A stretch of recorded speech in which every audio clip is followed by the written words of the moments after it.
it started catching, some good momentum into like 2018 to 19. I basically about tripled my business in terms of gross commissions earned. Yep. And then, just through different lead gen sources, building a brand, being on social media. Oh, yeah.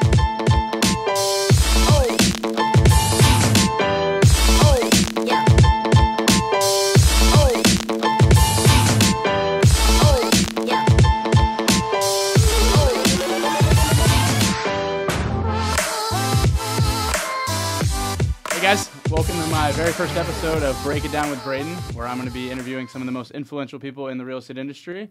And super excited. I've got my first guest on here, Nick Ptak. Hey, what's up, man? How we doing? Doing good, brother. How are you? Dude, doing good. Thanks for having me on as the first guest. That's a big honor. Thank you so much for joining me. You are really welcome, dude. Nick and I got to know each other, like 7 years ago, probably? Yeah. I think you walked into an office, and I was just like sitting there, and we just kind of happened to hit it off. Yeah, and I think it was either that or it was like a home tour, and it just was natural. We're like, this guy's cool. We're both young. Yep. It was PV home tour. That's because what it was. Yep. because we were both, like, okay, this is cool. And I had no idea what I was doing. I was like, he's young, he's nice. I'll talk to him. I'm in. That's it, yeah. I love it. Yeah. And Worked Nick's out. got an amazing family, wife Erica, Yes. new son Ethan. Yeah, What's he, like 10 10 months, months man. now? I guess he's not even new anymore. That's No, if the time goes really quickly after like 6 months after he sleeps through the night, but Yep. the first few months are wild, and I've got a little girl due in December. pretty crazy. Yeah, you're a girl dad. Girl dads, Yeah. baby. And before we got started, you were telling me that Ethan's in swim school now, so you're just working on making sure he doesn't drown, I guess, is the Infant name of the game. Swim Rescue. Highly recommend it. And ISR. So it's been helpful because we have a pool. Yep. We bought a house in February, and just got to make sure they know how to swim. Very cool. Yeah, man. Love it. Well, let's jump right in. So tell us a little bit about your real estate career. Where have you been? Where have you gone? What's kind of... I've been licensed since Let's find 2006. Yeah, let's dive in. So licensed since 2016. Started with a gentleman named Jeff. Through HomeSmart was the brokerage, and it was a group called Alco Group. And the goal was to become a brokerage. Great guy. Learned a lot what to do. Learned some things that I would do differently. Learned a lot from his transaction coordinator, Susan, who taught me a lot about real estate. She's a great agent. Susan Tinsley, if you're watching, thank you. Quick plug. Yeah, quick plug. She's been great. And then I went to the brokery, and that was really good. Worked with Elliot Barkin, who was there, and Tucker Blaylock and Oleg. And then I met North & Co. and really enjoying it, man. So been fortunate to be in the top 2% of agents. I don't know how many agents there are now. What is it, like 40,000 or something There's a in few. Phoenix? There's Yeah, a few. couple. Yeah. My dog's thinking about getting a license. so and just it started catching some good momentum into like 2018 to 19. I basically about tripled my business in terms of gross commissions earned, Yep. and then just through different lead gen sources, building a brand, being on social media, and I don't know, now here in 2021, going into 2022, and I'm still enjoyed a lot, man. Love it. Yeah. And where do you see this market going? I know it's been a little crazy out there. Yeah, luckily it's tapering off in terms of the craziness, peak craziness. Like March through June, almost into July 2021, we were seeing 10, 15 offers on properties across Phoenix. It was a desperation, a fear of missing out, people moving here, and it was just a frenzy of that 90-day period. But prices have not decreased. Reason being, the amount of pre-foreclosures, foreclosures is an all-time low. Homeowners of equity, people are selling traditionally if they have to sell, and you have a gigantic influence and movement of REITs and hedge funds buying properties under $500,000 as a price point in Phoenix that want to buy properties. That stabilizes values because there will be less homes for sale in the resale pool. It's hard to say. I wish I had a crystal ball, but I don't anticipate much price decrease. I could see an evening out. 20% year-over-year price growth is not normal, nor I think is it necessarily healthy. Like I liked it. Come on. Yeah, I mean it's great, but at the same time, it's like, is that going to really consistently go on year after year? No. I think that would make everything so unaffordable it wouldn't make sense. I would anticipate a few percent year-over-year growth, like normal, starting to stabilize. Going in the next couple of years. But it's a month-to-month thing. Like I'm always tracking data on the Cromford report. I'm always, at North & Co. And what I do personally is always track data every single week. So it's really a conversation to have with if you're interested in buying and selling to talk to me or a realtor on a week-to-week, kind of month-to-month basis. Yep, just kind of see where things are at. And it's changing every day. Yeah, because it doesn't change year by year. It changes literally week by week, day by day sometimes.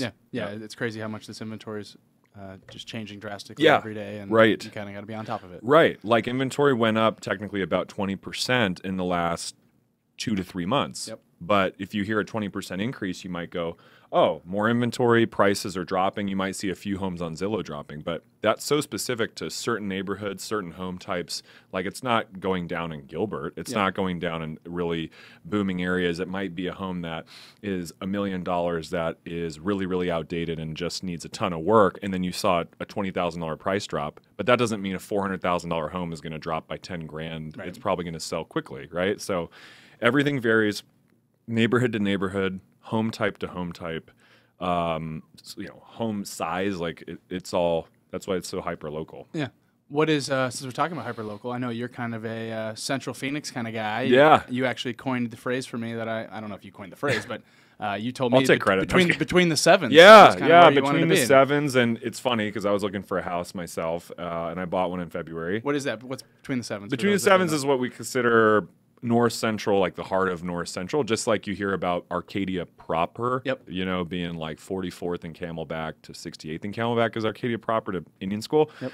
Between the sevens is the coined phrase of what people like to think of between 7th Avenue in Northern to 7th Street in Northern to like 7th Ave in Bethany Home to 7th Street in Bethany Home. It's kind of the sweet spot of Central Phoenix. A lot of people like those because of the lot size. They're bigger lots, and especially it even dials deeper into the threes, which is 3rd Avenue to 3rd Street, is even like the prime tenderloin of what people love to think of real estate wise.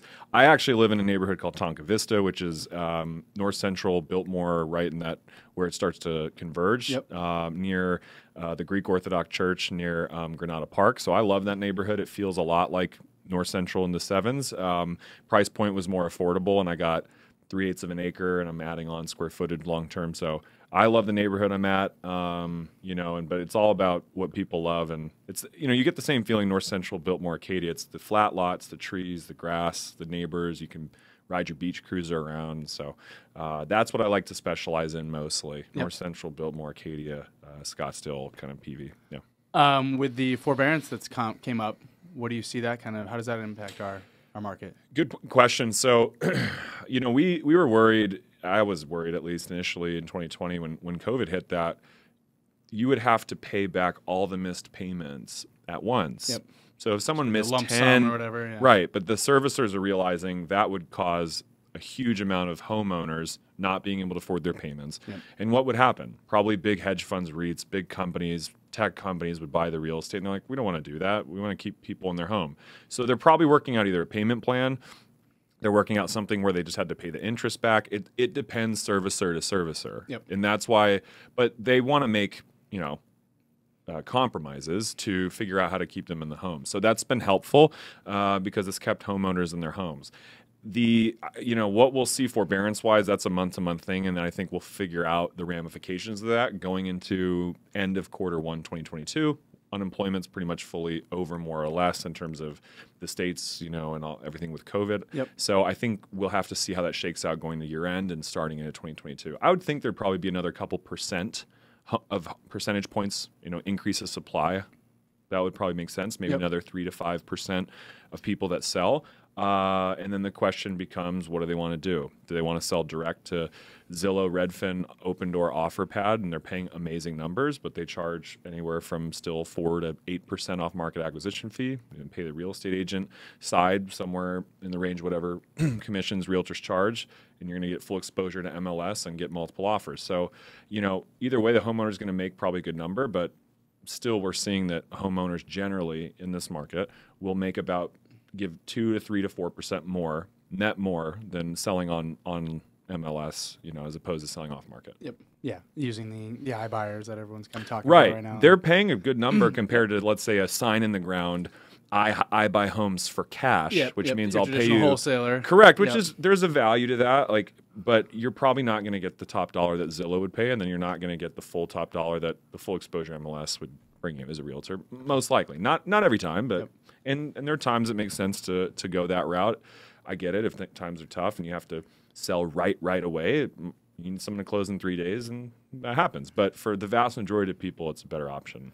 What do you say to the client that says, I'm going to wait for this market to shift? And Yeah, I understand the sentiment. I mean, in theory, you would think, 12 years of rising home prices, that would, eventually correct and shift. I just don't realistically think it's going to. If it does, well, if it really heavily corrects and they're right, I can't promise, and we don't know if it will. Ball, of course, yeah. Right.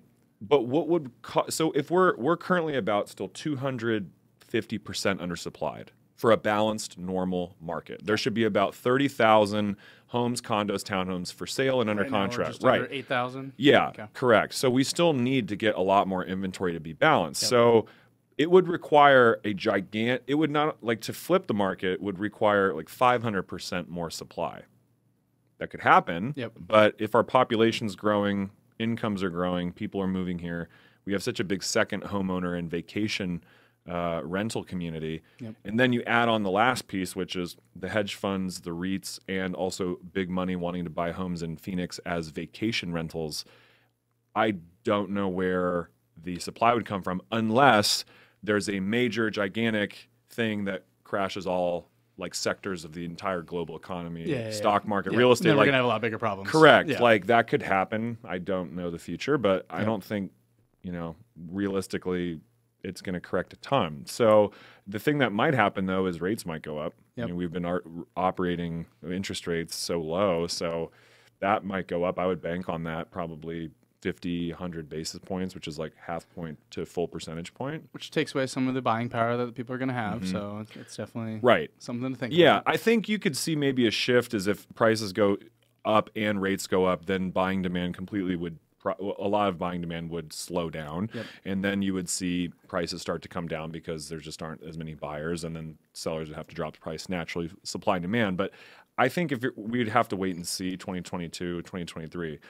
I would lead into like a bigger overarching theme of buying residential real estate is like, if you're banking on having to make 20 to 30% in like 2 to 3 years, and you're going to buy a $400,000 home, you're going to barely do anything, you're going to ride appreciation and sell for $500, then then roll it to the next house. It's like, that could work, but that's gambling. Like, you don't know. We've talked about it before. Your primary isn't necessarily an investment. No, your primary home's not an asset because it negatively cash flows. And you have to pay for it. It's for enjoyment. A pool, have your friends over for dinner. It's a lifestyle. However, over time, real estate goes up generally in value. And when you go to sell it, a lot of times people are upside, right side up, $80,000 or $60,000. And then the real way to do it is build an equity where you try to do sort of what I did, which is get a good size lot. The home doesn't cover nearly the amount of space in the lot. You can add on square footage, renovate, buy for a certain price, renovate, sell, build in the equity. Right. So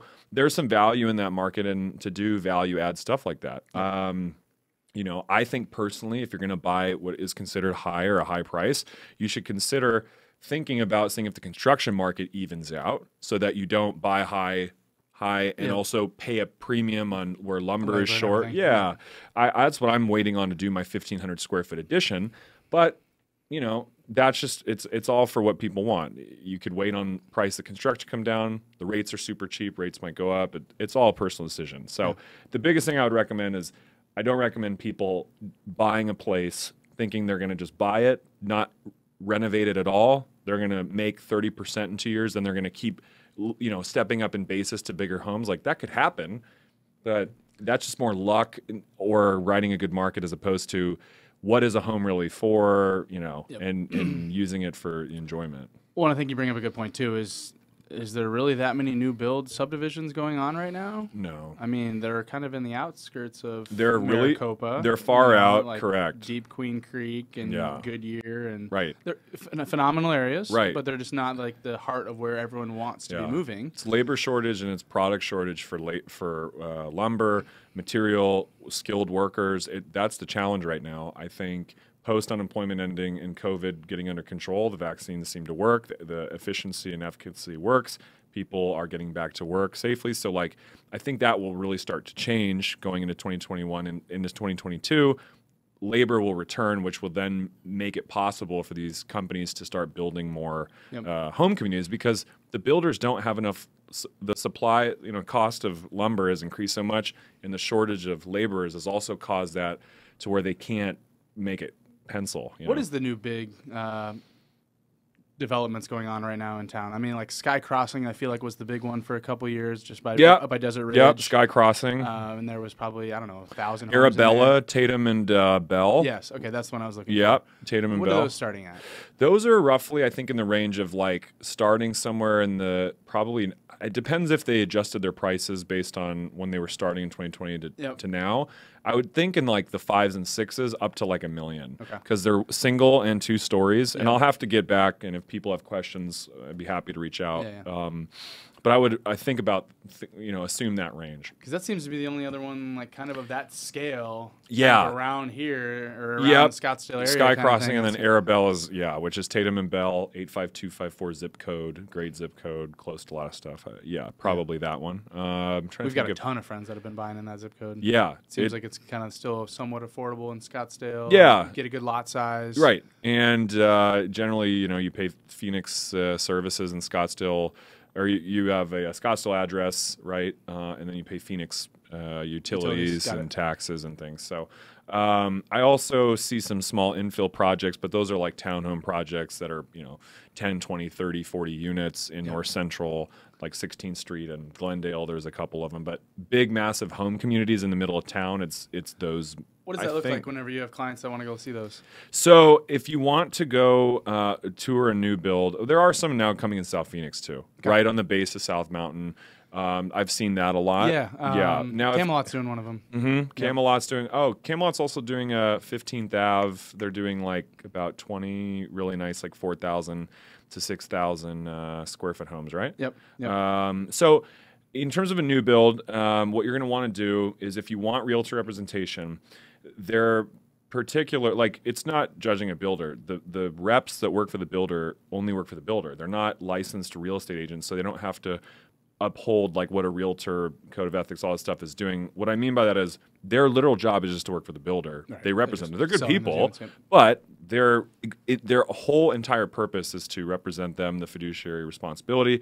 So if you want to work with a real estate agent with a new build, you need to tell them on the first visit, either by email, on a chat with the builder on a website, in person, that you have a real estate agent on the first time. Because if you don't, then they're going to not let the real estate agent work. Now, you usually don't get a price reduction or that much in builder credits for not having a realtor that I've seen. Sometimes in the past, you used to get a price reduction, but I'm not seeing that really. Builders are smart. They learn to work with agents because that's where their buyers come from. Yeah, and unfortunately, they're like cutting out commissions like almost fully in the last 2 years, which, look, they're publicly traded. I get it. Is it the smartest move, especially if the market evens out? Probably not, but it's their prerogative. So long story short is, you'd want to tell the builder rep that you have somebody, and there's a reason why. One, we can help look over all the documents, advise on everything. Two, help pick finishes that are best for today's, top dollar in terms of picking out all the finishes. Three is we can truly, help understand and navigate the inspection period. When you're building a new home, sometimes the framing's not done right. Sometimes the electrical, sometimes the air vents are not put in, like the ductwork's not put in right. And if you wait till the last minute to do a walk with a builder where they say, oh, we'll fix everything a week after and then a year after, you can't. They're not going to want to rip into walls and move things. And the archways will be slightly off. They won't be, fully flush. And sometimes like major structural stuff is done wrong. Can lights put in the wrong places. Outlets aren't put in the right places. The ductwork's not done right. So when you bring in a realtor, we'll bring in the expertise of doing like a 3-phase inspection with an inspector where we go through framing, drywall, and then the finished product. And you're going to have the chance for the builder to fix all that. And still do the 1 week or month after and get all the 1, 2, and 10-year warranties. So like it just helps you. I think just having a represented party that's on your side versus and you don't it's an uninterested third party that's actually just working with the builder. Right, and it's fine. They represent the builder. That's why you need to have someone else on your side. Is like they're going to do the best they can. They want to make you happy, the builder, but they're not going to proactively be like, oh, I need to switch that vent around that wasn't done right. They'll have the guys do the site walks, and they usually find stuff, but it's good to have an independent inspector just say, hey, this needs to be moved, this needs to be corrected. Just because, things get done so quickly that sometimes things are missed. Even with city, certificate of occupancy, sometimes things are missed. So it helps you, and you don't usually have to spend more out of pocket, and you almost never get money back in like a price reduction or credits towards new finishes if you don't have a realtor. So it doesn't really seem that there's a downside, and you just get someone helping you, through the whole process. Yep, love it. Picking where the lot is, like there's a lot of things that go into a new build community you want to think about. Very cool. Yeah. Last question. Three favorite things about Arizona. Kyler Murray. No. Undefeated Cards. Let's go. Super Bowl, maybe. Let's go. At the time, they're undefeated. I might have put a bet already on the Cards winning the Super Bowl. I might have done that. Did you? I might have. I like that. Kyler, if you're Did watching. That week 1, by the way. Just I throwing it like out there. Week 1. Nice. So, no, I would say obviously climate, 8 months a year, 8.5 months a year, it's amazing. I'm so glad it shifted like 2 weeks ago or a week ago. Yeah, thank God. Summers are rough, but you get through them and it's okay. 2, I would just say that people are usually pretty great. They're friendly. People are in a good mood. It's something about the sun, and it's a melting pot of people. And 3rd, I would just say it's an easy place to live, and the food and restaurant scene, man. I'm such a big foodie.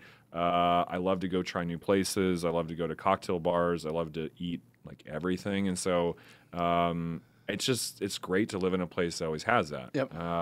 Those are my 3 favorite things, and I'd love to say Arizona sports, which we're getting better. Suns and Cards on the rise, but it's usually been a factory of sadness. So hopefully they can bring us a couple championships, and that will be my other thing I'm grateful for. Well, Nick, thank you so much for joining me on my first episode of Break It Down with Braydon. Yeah, Break It Down with Braydon. Stay tuned for another episode of Break It Down with Braydon, and see you soon. My man, appreciate you.